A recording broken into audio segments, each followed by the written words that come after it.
This is Democracy Now!, democracynow.org, The War and Peace Report. I'm Amy Goodman. And I'm Nermeen Sheikh. Welcome to our listeners and viewers around the country and around the world. President Trump has set off a political firestorm after firing FBI Director James Comey, just weeks after Comey confirmed the FBI was investigating whether Trump's campaign collaborated with Russia to sway the 2016 election. Comey was 4 years into a 10-year term. The firing came on the same day that CNN reported federal prosecutors have issued grand jury subpoenas to associates of Trump's former national security advisor, Michael Flynn, as part of the ongoing probe of Russian meddling in last year's election. This all comes as President Trump prepares to meet with Russian Foreign Minister Sergei Lavrov at the White House today. It's Lavrov's first visit to Washington since 2013. The firing of James Comey has led dozens of Senate Democrats to call for a special prosecutor to investigate the Trump administration. President Trump said he made the decision based on the recommendation of newly appointed Deputy Attorney General Rod Rosenstein and Attorney General Jeff Sessions, who both faulted Comey's handling of the investigation into Hillary Clinton's email server. Rosenstein faulted Comey's remarks last July when he announced the FBI would not seek charges against Clinton. The New York Times reports Attorney General Sessions had been charged with coming up with reasons to fire Comey. Democratic Senator Al Franken and others slammed Sessions for participating in Comey's firing after recusing himself from the Russia investigation. Senator Franken said, quote, "This is a complete betrayal of his commitment to the public that he wouldn't be involved in the investigation," unquote. On Tuesday, White House Press Secretary Sean Spicer defended Trump's firing of Comey. I also find it interesting that the same individuals who are out there making these statements on the other side of the aisle are the same people, including the minority leader, who said very clearly just a few months ago, I have lost confidence in the attorney and in the FBI director. So the same people from Nancy Pelosi to Chuck Schumer and Adam Schiff over and over again questioned his ability to effectively lead the FBI. And it seems a bit ironic that they are now sort of questioning the president's decision to side with something that they clearly articulated a few months back. This morning, Donald Trump tweeted, "Comey lost the confidence of almost everyone in Washington, Republican and Democrat alike. When things calm down, they'll be thanking me." In recent months, Comey had come under widespread criticism from many Democrats for notifying lawmakers just before the election that the FBI was once again investigating whether Clinton had sent classified information from her private email server while she was Secretary of State. Just last week, Clinton said Comey's actions factored into her loss. But on Tuesday, several of Clinton's closest aides slammed Trump's decision to fire Comey.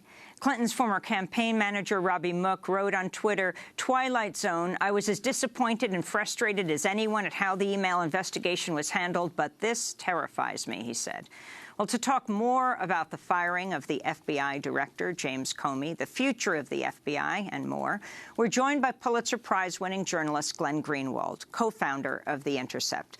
Hi, Glenn. Thanks so much for being with us. It's great to have you live in our studio here in New York. Your response to President Trump firing James Comey. So in the 100-plus short days of the Trump administration, I think there have been many things Donald Trump has done that have been menacing and even heinous. But I actually don't think there are many things that he has done that you could say were shocking, given the things he promised to do during the campaign, as well as who he revealed himself to be, both during the campaign and in the decades preceding that. This, however, is the only word you can think of for it, is shocking. Aside from the fact how rare it is for presidents to fire FBI directors, it's something that's typically tolerated only under the most extreme circumstances when there are serious ethical issues that have arisen about the director's behavior. For him to do this just 2 weeks after Comey made huge news by announcing that he was overseeing a criminal investigation into the Trump campaign's potential collusion with Russia, on top of which there have been very recent developments in that case of subpoenas being issued to close Trump aides. it is incredibly, it's just stunning that they would be so indifferent to the obvious appearance that this is about nothing more than Trump directly interfering into an investigation targeting him by removing the person spearheading it. I think what's even more amazing is the rationale that they concocted in order to justify this, because of course they needed to come up with a reason beyond we're firing Comey because we're concerned about the investigation aimed at Trump. So for them to raise these criticisms of Comey that were actually widespread, including among many Democrats, 6 months ago when it actually happened, namely that Comey took it upon himself to make the decision about terminating Hillary Clinton's criminal investigation because he thought Loretta Lynch couldn't do it, and even more so that Comey stood up and didn't just say we're ending the investigation, but said, here are all the reasons why Hillary Clinton did awful things. To pretend that that's what offends them, it's such an insult to everyone's intelligence that it raises the real question about what is the actual reason. So let's go back to October 2016, when Trump was on the campaign trail and said Comey had guts for his handling of the investigation into Hillary Clinton's email server.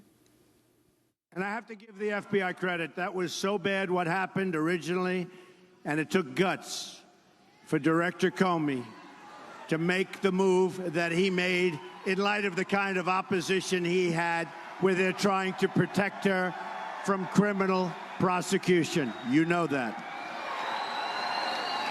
It took a lot of guts. I really disagreed with him. I was not his fan. But I'll tell you what he did, he brought back his reputation. He brought it back. He's got to hang tough, because there's a lot of people want him to do the wrong thing. What he did was the right thing. So that's Trump speaking last year, October 2016, on the campaign trail. Now, in Trump's letter to Comey, he wrote, quote, "While I greatly appreciate you informing me on 3 separate occasions that I'm not under investigation, I nevertheless concur with the judgment of the Department of Justice that you are not able to effectively lead the Bureau." Now, White House officials refused to say anything more about these 3 separate occasions Trump cited in the letter. Republican Representative Justin Amash took to Twitter saying Trump's claim was, quote, bizarre, and calling for an independent commission to investigate Trump's link to Russia. He tweeted, quote, "My staff and I are reviewing legislation to establish an independent commission on Russia. The second paragraph of this letter is bizarre." Republican Senator Jeff Flake tweeted, quote, "I've spent the last several hours trying to find an acceptable rationale for the timing of Comey's firing. I just can't do it." So, Glenn Greenwald, can you talk about what Trump was saying in October 2016 and what he said in the letter? Certainly. So that clip that we just watched was, as you said, from October, and he was praising Comey for having sent that last-minute letter to Congress announcing the reopening of the investigation.